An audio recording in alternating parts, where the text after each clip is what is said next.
बोली बालकृष्ण भगवान की। इस नृत्य को देखकर सारे देवता ऋषि मुनि सभी बहुत प्रसन्न हुए और कन्हैया ने उस कालिया के फनों पर नृत्य कर करके उसके एक एक फन को नीचे को नवा दिया और उससे प्रार्थना करने लगा, कालिया प्रभु हमें क्षमा करें, हमारी क्या गलती है, विष तो आपने ही हमारे अंदर डाला है और तुम्हारे गरुड़ के भय के कारण मैं इस काली दह में आकर रहता हूँ। एक ऋषि का श्राप था कि गरुड़ इस काली दह के पास नहीं आ सकता, यदि आएगा तो उस दिन उसके प्राणांत हो जाएंगे, ऐसा श्राप दे दिया। क्यों? नाराज होकर के गरुड़ के लिए तो वह यहाँ नहीं आ पाता, इसलिए मैं यहाँ पर आकर के मैं रह रहा हूँ। भगवान कहते हैं अब तुम चिंता मत करो, मेरे चरण चिन्ह तुम्हारे मस्तिष्क पर लग चुके हैं, इसलिए अब गरुड़ तुम्हारा कुछ भी नहीं करेगा और तुम उससे कुछ भी नहीं कहेगा।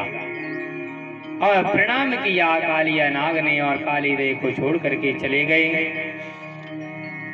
और काली देह को छोड़कर जैसे गए, इधर ब्रजवासियों को मैया को पता चला, सारे यमुना के किनारे रुदन कर रही हैं। भगवान कन्हैया आए और उनको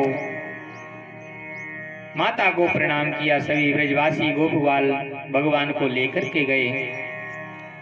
सुखदेव स्वामी कहते हैं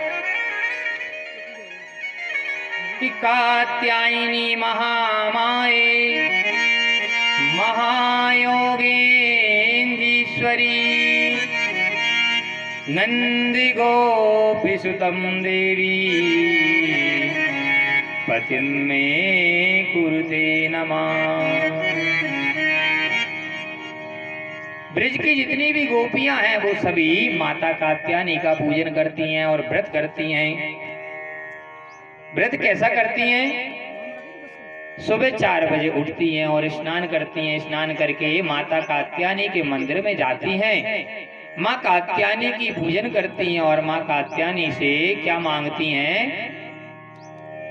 कि मैया हे माते हमारे लिए ऐसा वरदान दें, प्रसन्न होकर के जो नंद का जो लाला है, नंद का जो छोरा है, वो हमारे लिए पति रूप में प्राप्त हो, ऐसी अर्जी करती हैं।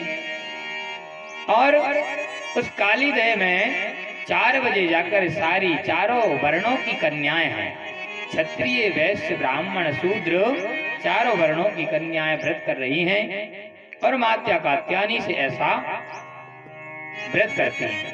अब तो भगवान कन्हैया को पता चला कि ब्रज की जो गोपियां हैं वो सभी स्नान करती हैं, पूजन करती हैं, कात्यायनी की व्रत करती हैं, अच्छी बात है, लेकिन उस यमुना में निर्वस्त्र स्नान करती हैं, ऐसा भगवान कन्हैया को पता चला। तो उन्होंने बताया कि इनको मैं ज्ञान दूं, नहीं तो कोई भी मन चला व्यक्ति इनके साथ कुछ भी गलत व्यवहार कर देगा। इसलिए भगवान कन्हैया ने पहले तो उनको सात्विक बातों से समझाया, अरे गोपियों, तुम जिस प्रक्रिया से मां भगवती की आराधना कर रही हो ये सब गलत है। उन सब गोपियों ने कहा तुम कौन होते हो हमें ज्ञान देने वाले, बताने वाले, जाओ यहाँ से, हम कैसे भी स्नान करें, कैसे भी पूजन करें, तुम होते कौन हो?